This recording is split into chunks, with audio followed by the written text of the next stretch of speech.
Thank you so much, Omos, for that great presentation again. I think we've had a great day of some great speakers here. I think we would all agree. We still have a panel discussion after Senator Cruz makes his remarks. But at this time, I would like to introduce him. I believe he's right around the corner. He hardly needs an introduction. You know, through his life, Senator Cruz has been a champion of religious freedom, and his family has firsthand experienced the oppression of dictatorial regimes. So his life and his family's testimony really stand as a testimony of what it means to live in a free world, and they know the price of freedom. So with that, it's my great honor to introduce the Senator from Texas, Ted Cruz.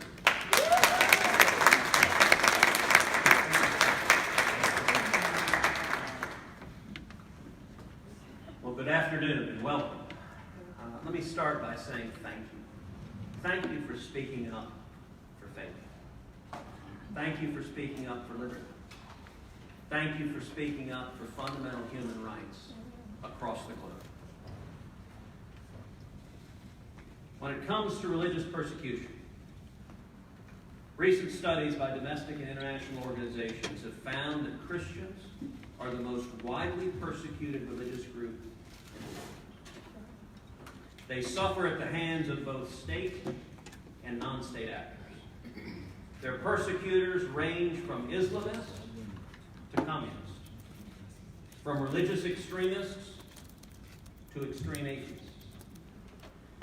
According to a report by Open Doors USA, 1 in 9 Christians worldwide experiences high levels of persecution. Let me repeat that stat. 1 in 9 Christians worldwide experiences high levels of persecution. And Islamic oppression fuels Christian persecution in 8 of the top 10 countries where Christians experience severe persecution. Certain parts of the world are worse than others. And Iran is a place where Christians are in great danger. Christians in Iran are routinely arrested because of their faith. There are police raids on house churches and religious gatherings where people of faith are arrested and put in prison. The Christian World Watch Monitor reported that in 2016, 193 Christians were arrested in Iran because of their religious affiliation. Imprisoned Christians in Iran are subject to solitary confinement and beatings. They are denied medical care, and they are tortured. According to the 2018 State Human Rights Report, religious seminary students imprisoned in Iran were subject to brutal torture, including electrocution and being whipped with electrical wires. But in the midst of darkness, there is still hope. We have today with us Mariam Rostampour and Marzia Imarzadeh. I apologize for the pronunciation. 2 Iranian women who converted to Christianity and spread the gospel. They covertly handed out the New Testament to 20,000 Iranians. In 2009, the Iranian regime arrested, imprisoned, tortured, and sentenced them to death by hanging over their Christian faith. They spent 259 days in the brutal Evin prison. In 2010, because of international advocacy and because of God's grace, Mariam and Marzia were released from prison. In 2013, they relocated to Atlanta, Georgia. And we are happy and thankful to God that they are safe and can now freely practice their Christian faith. Thank you for your courage. The Iranian regime continues to threaten and hunt those who they think pose any economic, political, or religious threat to the regime. Few things are more powerful than highlighting the stories of dissidents, of those who are persecuted. That's a role I've taken seriously in the Senate.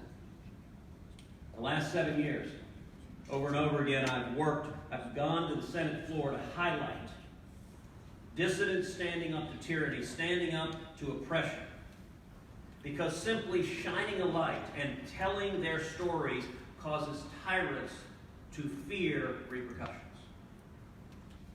In 2017, I led a bipartisan resolution with Democratic Senator Pat Leahy calling on Iran to release unjustly detained American citizens and American legal permanent residents.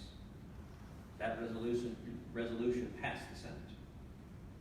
In 2018, I led another bipartisan resolution with Senator Leahy condemning the government of Iran for its violence against demonstrators and its citizens.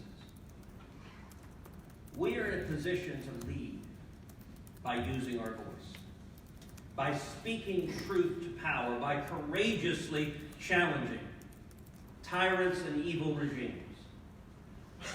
We must continue to stand with the persecuted and the unjustly imprisoned. Dissidents have real power. By daring to challenge authoritarianism and tyranny, they inspire others to speak out as well.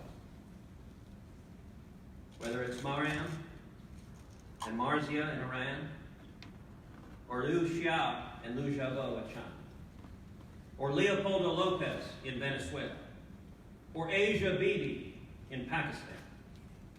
These courageous people have inspired others who live under the crushing tyranny to have hope that truth and light will prevail. As an example of the power of this,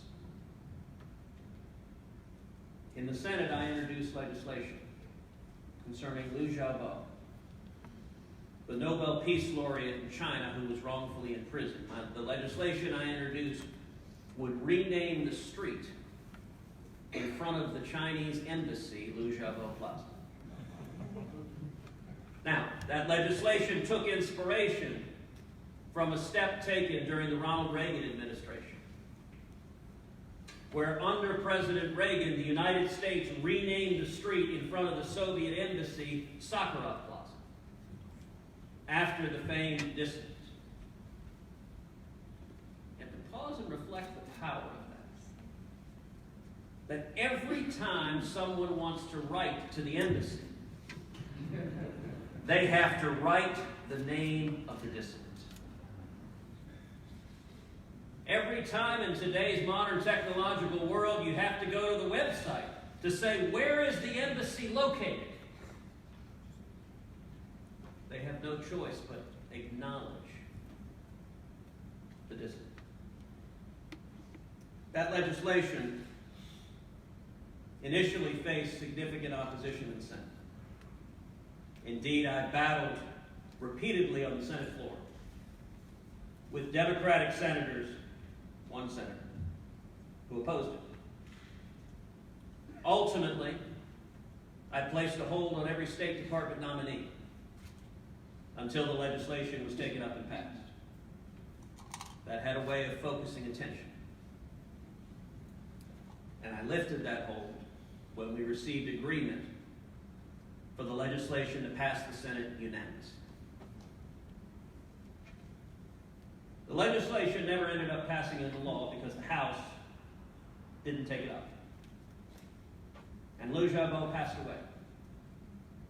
His widow, Liu Xia, was still in China, was still wrongfully imprisoned, and among other things, had not been able to go and receive the Nobel Prize her late husband had won, and receive the cash award that went with the Nobel Prize. I can tell you early in the Trump administration, when I was having breakfast with Secretary of State Rex Tillerson, Secretary of State indicated that concern over Liu Xiaobo Plaza, over that legislation passing, was at the very top of China's concerns. They had seen that we had gotten unanimous bipartisan support to pass it through the Senate once, And the regime was terrified that we would do it again. And I ultimately told the Secretary of State, I said, I'll tell you what, feel free to use me as the bad guy here.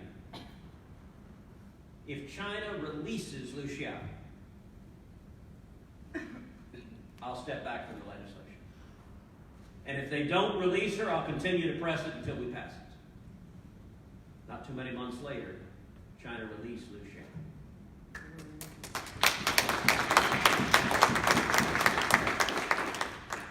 Speaking the truth has power. Why is it that tyrants fear? Because telling stories shining sunlight on their atrocities strengthens others being oppressed. They fear that exposure. So I say to everyone here, thank you, and God is present in the darkest corners.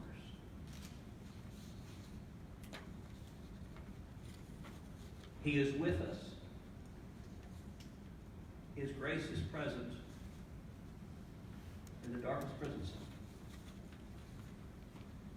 And the Christians who have been imprisoned in Iran and across the globe, they know that. But for the rest of us, it's our responsibility not to let them suffer in silence, but instead to speak up with truth, because truth is stronger than lies and light is stronger than darkness. And so thank you for telling the truth.